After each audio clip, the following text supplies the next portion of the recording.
Okay, we're not riding here, we're turning back and going, but come look at this down here.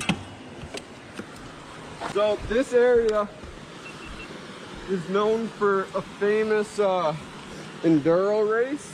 Oh, really? Called the Corduroy Hard Enduro. What, are you gonna cross this log on a bike? Nope, you ride under this tunnel. See the ramp down there?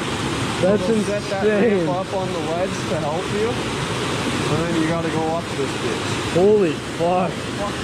That's gnarly. Right?